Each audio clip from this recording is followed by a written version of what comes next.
우리가 어제 살펴보면은 이 대제사장 아나니아는 더둘로라는 변호사를 대동하여서 바울을 고발하고 있는 내용이 9절까지였습니다. 이 유대인들은 바울을 두 가지 죄목으로 고발을 합니다.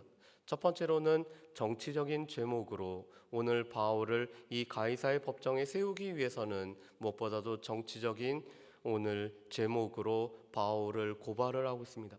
바울은 유대인들을 소동케 하는 자라는 것이 그들이 제목이었습니다.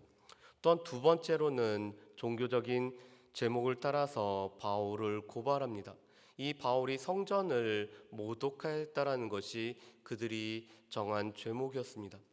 오늘 10절부터 23절 말씀까지는 바울이 이 고발에 대해서 자신의 변호를 하는 내용들이 오늘 10절부터 23절까지 오늘 담겨져 있습니다. 그런데 바울은 무엇보다도 그들의 고발했던 내용들이 하나도 맞지 않은 것을 조목조목 반박하면서 오늘 이 내용들을 증거를 하고 있습니다. 그러면서 무엇보다도 이 벨릭스라는 총독이 이 민족의 재판장이 되는 것을 오늘 바울이 인정을 하고 있습니다. 우리 말씀을 한번 보실까요? 우리 10절부터 우리 12절까지 우리 같이 한번 읽어보겠습니다. 10절부터 12절까지입니다. 총독이 바울에게로 머리로 표시하여 말하라 하니 그가 대답하되 당신이 여러 해 전부터 이 민족의 재판장 된 것을 내가 알고 내 색관에 대하여 기꺼이 변명하나이다. 당신이 아실 수 있는 바와 같이 내가 예루살렘에 예배하러 올라간 지 열 이틀밖에 안 되었고 그들은 내가 성전에서 누구와 변론하는 것이나 회당 또는 시중에서 무리를 소동해 하는 것을 보지 못하였으니 아멘. 오늘 말씀에 보면은 바울은 이 벨릭스가 재판장이 되는 것을 인정을 하고 있습니다. 하나님께서 세우신 권세를 인정할 뿐만 아니라 또한 무엇보다도 이 벨릭스는 총독으로서 또한 유대인들의 모든 재판장의 역할을 감당한다라는 것을 인정한 내용이었습니다. 더둘로는 이 벨릭스가 유대의 통치자가 되어서 또한 많은 선정을 베푼 것처럼 아첨하는 자의 반면에 오늘 바울 사도는 이 벨릭스가 오늘 하나님께서 주어진 그 권세를 가지고 오늘 재판장이 되는 것을 인정하는 것이 오늘 10절까지의 말씀입니다. 그러면서 오늘 11절과 12절은 바울 사도가 정치적인 소요를 일으키지 않았음을 여러 가지 것으로 오늘 증거를 하고 있습니다. 첫 번째로는 바울이 예루살렘에 올라온 지 열 이틀밖에 안 되었음을 오늘 증거로 내세우고 있습니다. 그런데 이 열 이틀도 바울 사도가 성전에서 결례를 행한 것이 7일이었습니다. 그뿐만 아니라 지금 이 로마 사람들에게 잡혀서 구금된 지가 사흘이었습니다. 그렇다면 예루살렘에 올라와서 7일 동안 성전에서 결례를 행하고 또한 4일은 구금을 당하고 있었기 때문에 바울 사도가 이 12일 중에서 정치적인 소요를 일으킬 만한 시간적인 여유가 없었음을 바울은 증거로 제시를 하고 있습니다. 두 번째로는 바울이 회당이나 어디에서든지 누구와 변론한 적이 없었음을 밝히고 있습니다. 바울이 오늘 정치적인 소요를 일으키기 위해서는 회장이나 어떤 모임에 가서 정치적인 선동을 해야 될 뿐만 아니라 사람들과 논의하는 시간들이 필요한데 바울은 회당이나 그 어디에서도 지금 논의도 하지 않았고 누구와 변론하지도 않았기 때문에 정치적인 소요를 일으킬 만한 사건이 없었음을 오늘 바울이 증거를 하고 있는 것입니다. 그러면서 바울은 자신이 무엇 때문에 이렇게 구금이 되었는지를 오늘 바울이 증거를 하고 있습니다. 우리 말씀을 한번 보실까요? 우리 14절부터 16절 말씀까지 우리 같이 한번 읽어보겠습니다. 14절부터 16절입니다. 그러나 이것을 당신께 고백하리이다. 나는 그들이 이단이라는 도를 따라 조상의 하나님을 섬기고 율법과 선지자들의 글에 기록된 것을 다 믿으며 그들이 기다리는 바 하나님께 향한 소망을 나도 가졌으니 곧 의인과 악인의 부활이 있으리라 함이니이다. 이것으로 말미암아 나도 하나님과 사람에 대하여 항상 양심에 거리낌이 없기를 힘쓰나이다. 아멘. 오늘 14절부터 16절까지는 바울이 오늘 고발되었던 이유, 그뿐만 아니라 바울이 지금까지 믿고 있는 신앙하는 바가 무엇인지를 잘 말씀해 주는 것이 14절부터 16절까지 말씀입니다. 그뿐만 아니라 이 14절부터 16절까지는 우리 믿는 사람들이 늘 가져야 되는 그런 마음과 또한 우리의 신앙이 어떠한 것인지를 잘 보여주는 것이 14절부터 16절까지입니다. 오늘 바울 사도는 14절에서 먼저 이렇게 이야기를 합니다. 나는 그들이 이단이라는 도를 따라 조상의 하나님을 섬기고 율법과 선지자의 글에 기록된 것을 다 믿으며라고 오늘 증거를 하고 있습니다. 바울은 지금 이단이라고 오늘 정죄를 받고 있습니다. 바울은 나사렛 예수를 따르는 나사렛 도당이라는 이단이라고 오늘 바울은 고발을 당하였습니다. 그런데 이 이단이라고 하는 도를 따랐다라고 바울은 오늘 증거를 하고 있습니다. 그들은 이단이라고 부르지만 결과적으로는 하나님 앞에 나아가는 길일 뿐만 아니라 하나님 앞에 나아가는 방법인 이 도를 믿는 사람이 바로 바울 자신임을 오늘 고백을 하고 있습니다.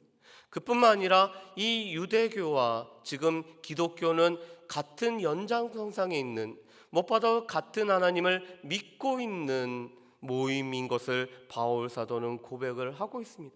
그래서 바울 사도가 이렇게 얘기하죠. 조상의 하나님을 섬기고 있다. 이 말은 몇 가지를 의미하고 있습니다. 유대교나 기독교나 다 똑같이 하나님을 믿고 있다는 데서는 동일하다라는 사실을 바울 사도가 증거를 하고 있는 것입니다.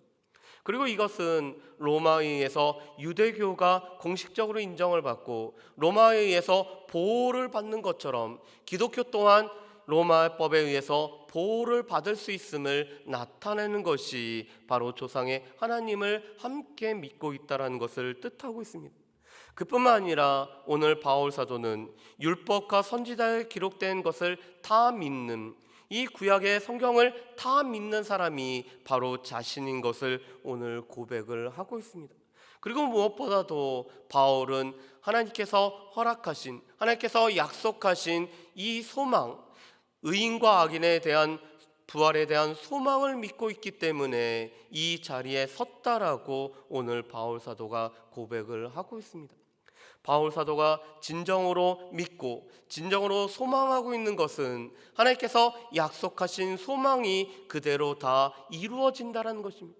그것은 다름이 아닌 의인과 악인이 부활하고 또 하나님의 심판대 앞에 서게 되는 부활이 모두에게 있다는 것을 바울 사도는 믿고 신앙을 하고 있었습니다. 그러면서 오늘 바울 사도는 무엇보다도 하나님과 사람 앞에 조금도 꺼리낌이 없기를 늘 힘쓰는 사람이었음을 고백을 하고 있습니다. 오늘 바울 사도가 이야기하는 것은 참 중요합니다. 무엇보다도 우리 믿는 사람들은 하나님께서 우리에게 주신 소망에 관해서 우리가 든든히 붙잡고 있을 뿐만 아니라 하나님의 말씀을 우리가 다 믿고 또 하나님께서 약속하신 것처럼 의인과 악인에게는 부활이 있다는 것을 다 믿는 사람들이 무엇보다도 우리 그리스도인인 것을 바울 사도는 증거를 하고 있습니다. 그런데 이 그리스도인들은 무엇보다도 하나님과 사람 앞에 꺼리낌이 없도록 늘 힘쓰는 사람들이 그리스도인들이 돼야 됨을 바울은 증거를 하고 있습니다. 왜냐하면 유대인들은 하나님 앞에 오늘 꺼리낌이 없기 위해서 사람들 앞에 늘 사람들을 넘어지게 하는 사람들이 유대인들이었습니다. 또 유대인들은 사람 앞에 자신들의 의를 보이기 위해서 하나님 앞에 의를 행해야 됨에도 불구하고 사람 앞에 의를 행하는 사람들이 바로 이 바리새인들이었습니다. 그렇기 때문에 그들은 늘 한편으로 치우쳤습니다. 하나님 앞에 보이기 위해서, 하나님 앞에 꺼리낌이 없기 위해서 사람 앞에 걸림돌이 되기도 했었고, 사람 앞에 꺼리낌이 없기 위해서 하나님을 전혀 생각하지도 않고 살아갔던 사람들이 유대인들이었습니다. 그런데 반면에 오늘 믿는 사람들은 하나님 앞과 사람 앞에 거리낌이 없게 하기 위해서 늘 애쓰는 사람들이, 믿는 사람들이 돼야 되는 것을 바울 사도는 증거를 하고 있습니다.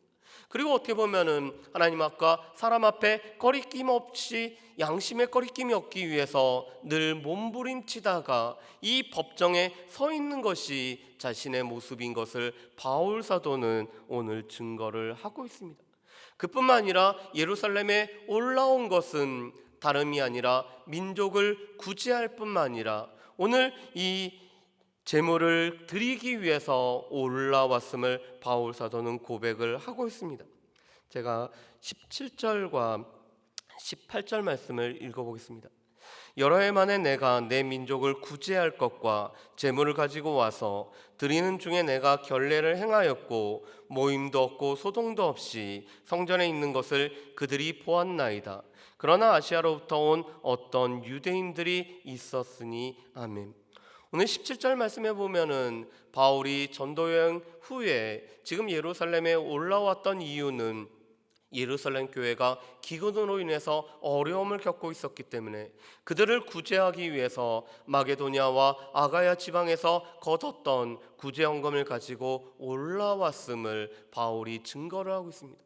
그뿐만 아니라 바울이 서원한 바가 있었기 때문에 또한 유대인들 4명의 이 서원자들을 위해서 오늘 제물을 드리고 결례를 행한 것이 바울이 예루살렘에 와서 행했던 모든 것이었음을 오늘 바울이 이야기를 하고 있습니다. 그렇지만 아시아에서 온 어떤 유대인들이 있었고 그들은 바울을 반대할 뿐만 아니라 늘 바울이 복음을 전하는 곳에 소동을 일으켰던 사람들이 있었고 그들이 지금 이 소동의 주 원인자였음을 바울이 이 이야기를 하고 있습니다. 그러면서 만약에 그들이 뭔가를 고발할 일이 있었다라면은 법정에 나와서 고발을 하든지 아니면은 산헤드린에 와서 고발을 해야 되는데도 불구하고 그렇게 정식으로 고발한 것이 아니라 소동을 일으킨 장본인들이 되었음을 오늘 바울이 이야기를 합니다. 그뿐만 아니라 또한 바울의 모든 것들을 그들이 증언해야 됨에도 불구하고 오늘 마땅한 증인이 없음을 오늘 바울이 이야기를 하고 있습니다. 그래서 이 더들로를 통해서 오늘 유대인들이 고발했던 정치적이나 종교적인 죄목 자체가 오늘 바울에 의해서 다 소명이 된 것을 21절까지를 통해 우리가 볼 수가 있습니다. 그러나 그럼에도 불구하고 오늘 이 벨릭스 총독은 이 재판장의 자리에서 마땅히 결론을 지어야 되지만 바울을 2년이나 더 구금하는 판결을 내리고 있습니다. 우리 말씀을 한번 보실까요? 22절과 23절 말씀입니다. 22절과 23절 말씀 같이 읽어보겠습니다. 벨릭스가 이 도에 관한 것을 더 자세히 아는 고로 연기하여 이르되 천부장 루시아가 내려오거든 너희 일을 처결하리라 하고 백부장에게 명하여 바울을 지키되 자유를 주고 그의 친구들이 그를 돌보아 주는 것을 금하지 말라 하니라. 아멘. 오늘 22절 말씀에 보면은 벨릭스가 이 기독교에 관해서 알고 있었다라고 오늘 말씀을 하고 있습니다. 이 벨릭스가 어떻게 기독교에 관해서 알게 된지는 밝히고 있지 않지만 아마도 그 유대 여자였던 아내였던 드루실라를 통해서 기독교에 관한 소식을 접했을지도 모르겠습니다. 그런데 벨릭스가 기독교에 관련 것을 알고 있었고 또한 천부장이 편지를 보내서 바울에게는 어떠한 죄목도 없다라는 것을 알고 있었지만 천부장이 내려오면은 재판을 속회하겠다라고 이 재판을 휴정하는 모습을 보게 됩니다. 그런데 그 휴정의 기간이 2년이나 됩니다. 그러면서 이 2년 동안 바울이 자유롭게 지낼 뿐만 아니라 누구를 만나며 또한 그들과 함께 지내는 것을 금하지 않는 판결을 내리고 있습니다. 오늘 바울이 잘못되지 않았다는 것도 알고 있었고 또한 바울이 이 죄에 해당되는 것도 없었기 때문에 바울을 자유롭게 친구들이 만날 뿐만 아니라 돌봐준 것을 허락하는 것이 이 벨릭스가 내린 판결이었음을 보게 됩니다. 그렇지만 유대인들을 두려워하고, 또한 우리가 내일 살펴보겠지만 바울을 만나면서 바울을 통해서 뭔가 돈을 얻을까 생각하였기 때문에 벨릭스는 2년 동안이나 바울을 여전히 구금하는 것으로 오늘 23절 말씀이 끝나고 있습니다. 그렇다면 이 말씀을 통해서 우리가 알 수가 있는 것은 무엇일까요? 오늘 바울 사도가 증거한 것을 통해서 우리가 알 수 있는 것은, 믿는 그리스도인들이라면은 마땅히 가져야 될 몇 가지를 알 수가 있습니다. 첫 번째로, 무엇보다도 믿는 그리스도인들은 하나님을 섬기는 자들이 바로 이 그리스도인들인 것을 우리가 알 수가 있습니다. 그리고 무엇보다도 그리스도인이 됐다라는 것은 하나님의 말씀을 온전히 다 믿고 있다라는 것을 뜻하고 있습니다. 그래서 이 율법과 또한 선지자들의 글을 다 믿고 있는 것이 그리스도인들인 것을 오늘 드러내고 있습니다. 또한 그리스도인들이라면은 무엇보다도 하나님께서 우리에게 주신 소망, 의인과 악인에 대한 부활이 있음을 늘 확신하는 것이 그리스도인들입니다. 그렇다면 그 그리스도인들은 하나님 앞과 사람 앞에 양심에 조금도 꺼리낌이 없도록 몸부림치는 것이 그리스도인들의 모습인 것을 우리가 볼 수가 있습니다.